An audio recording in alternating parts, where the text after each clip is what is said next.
বড় খবর, মন্ত্রিত্ব পেতে পারেন সুদীপ বন্দ্যোপাধ্যায় এবং শর্মিলা সরকার। কেন্দ্রীয় মন্ত্রী হতে পারেন সুদীপ বন্দ্যোপাধ্যায়, শর্মিলা সরকার কেন্দ্রীয় প্রতিমন্ত্রী হতে পারেন বলে তারা জানা যাচ্ছে। আপনারা জানেন যে তৃণমূলের যে 20 জন বিদ্রোহী সাংসদ গতকালই তারা জানিয়েছিলেন এনসিপিআইতে তারা যোগ দিচ্ছেন এবং এনডিএর জোট শরিক হিসাবে তারা কাজ করবেন। তাদের মধ্যে অন্যতম সুদীপ বন্দ্যোপাধ্যায় এবং শর্মিলা সরকার, তারা কেন্দ্রীয় মন্ত্রিত্ব পেতে পারেন বলে জানা যাচ্ছে। আরো বিস্তারিত জানতে কথা বলবো, শিবাশিস মৌলিক আমাদের প্রতিনিধি রয়েছেন ফোন লাইনে। শিবাশিস, সুব্রজিৎ, এখন পর্যন্ত যা জানা যাচ্ছে তাতে গতকালকেই কিন্তু কাকলিগঞ্জ দস্তিদার তারা জানিয়ে দিয়েছেন তাদের এই যে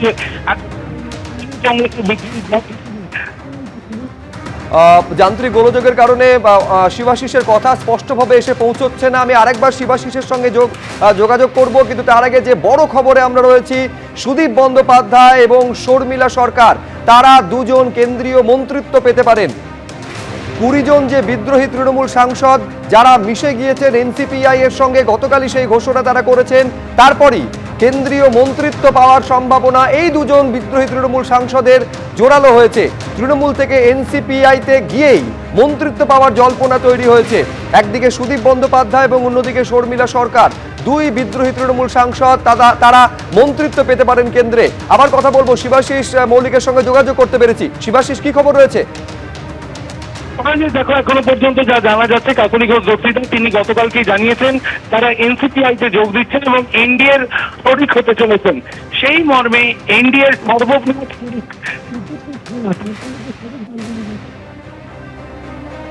বুঝতে পারছেন যে যোগাযোগে বারবার সমস্যা হচ্ছে প্রতিনিধির সঙ্গে, কিন্তু যে বড় খবর দর্শকদের আমরা জানাচ্ছি, গতকাল আপনারা জানেন যে পরপর দুটো গুরুত্বপূর্ণ বৈঠক হয়েছিল।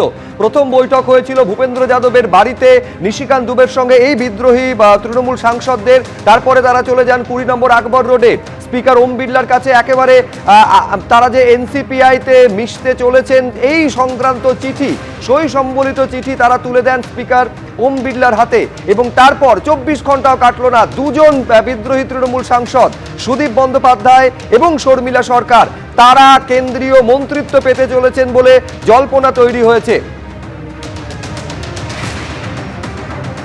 এনডিএ জোটে যোগ দিতে আজই দিল্লিতে পৌঁছচ্ছে এনসিপিআই নেতৃত্ব। এনসিপিআই এর হয়ে দুই সাংসদ পেতে পারেন কেন্দ্রীয় মন্ত্রিত্ব। আরেকবার যোগাযোগ করেছি শিবাশিস মৌলিকের সঙ্গে। শিবাশিস, দেখো সুব্রজিৎ, এখন পর্যন্ত যা জানা যাচ্ছে তাতে এনডিএতে যোগ দিচ্ছে এনসিপিআই এবং এনসিপির সাংসদ সংখ্যা 20।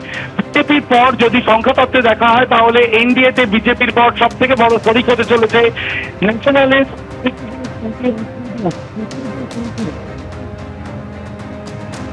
যান্ত্রিক ত্রুটির কারণে বারে বারে যোগাযোগ বিচ্ছিন্ন হয়ে যাচ্ছে আমাদের প্রতিনিধির সঙ্গে। একেবারে যে এনডিএর জোট শরিক হিসেবে যে তারা কাজ করবেন এইটা গতকালই স্পষ্ট করে দিয়েছিলেন তৃণমূলের বিদ্রোহী সাংসদরা, এবং এনসিপিআইতে তারা মিশতে চলেছেন। আর তারপরই দুই বিদ্রোহী তৃণমূল সাংসদ তারা কেন্দ্রীয় মন্ত্রিত্ব পেতে চলেছেন বলে জল্পনা জোরালো হয়েছে।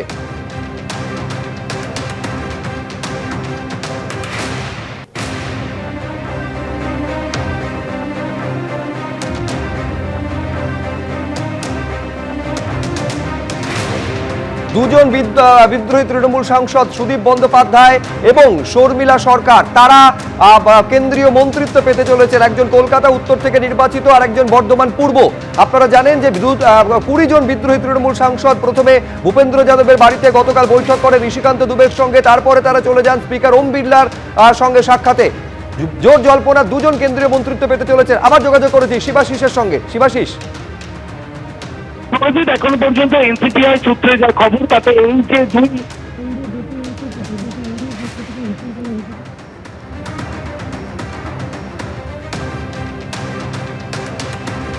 যোগাযোগ বিচ্ছিন্ন হয়ে গেছে, কিন্তু যে বড় খবরে আমরা রয়েছি, তৃণমূলের বিদ্রোহী সাংসদরা গতকালই জানিয়েছিলেন তারা এনসিপিআইতে মিশে যাচ্ছেন এবং এনসিপিআই এর তরফে একেবারে তাদের সোশ্যাল মিডিয়া হ্যান্ডেলে এইটা বলা হয়েছে যে সাংসদ সংখ্যা নিরিখে রাজ্যের সব থেকে বড় দল হচ্ছে তারাই।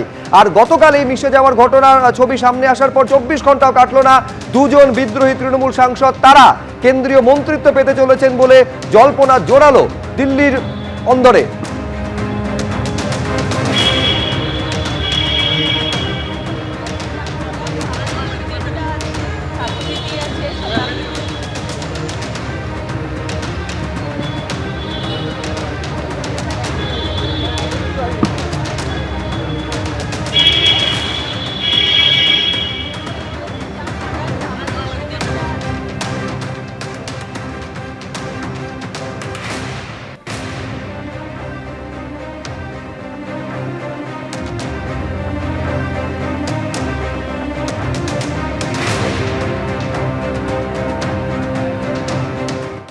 আর এবার সই জালিয়াতি মামলায় তদন্তে বিধানসভায় পৌঁছে গেল সিআইডির টিম।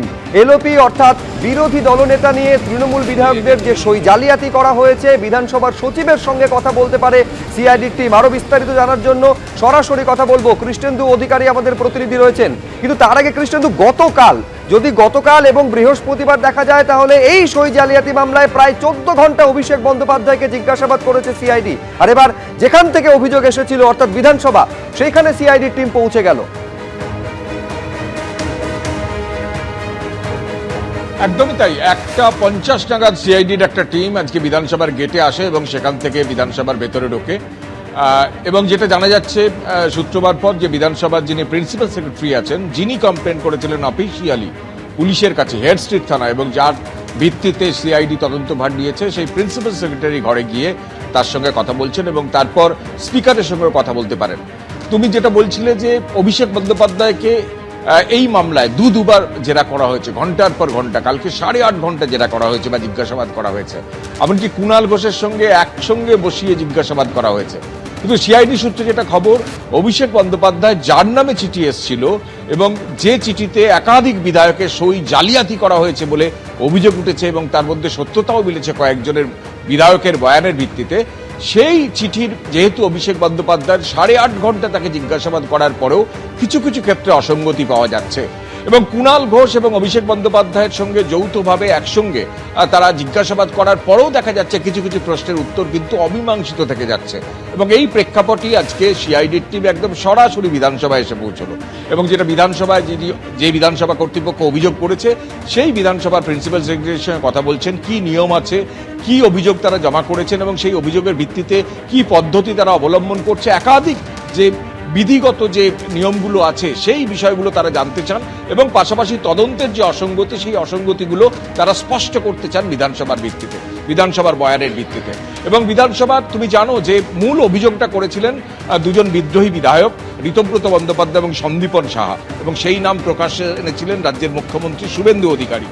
ঋতব্রত এবং সন্দীপন সাহা সরাসরি বিধানসভায় অভিযোগ করেছিলেন লিখিতভাবে যে তাদের সই এইভাবে জালিয়াতি করা হয়েছে বা তাদের সইয়ের মধ্যে বিভ্রান্তি রয়েছে, এবং যে সইয়ের ভিত্তিতে শোভনদেব চট্টোপাধ্যায়কে বিরোধী দলনেতা করা হয়েছিল বা ফিরহাদ হাকিমকে চিফ হুইপ করা হয়েছিল, সেই যে সই, সেই বিভ্রান্তির জেরে পরবর্তী পর্যায়ে ঋতব্রত বন্দ্যোপাধ্যায়কেই বিরোধী দলনেতা করা হয় তুমি জানো।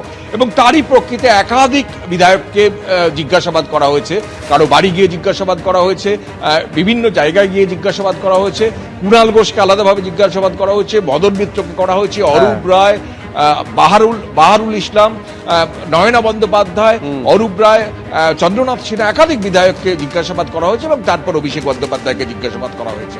এবিপি আনন্দ, এগিয়ে থাকে, এগিয়ে রাখে।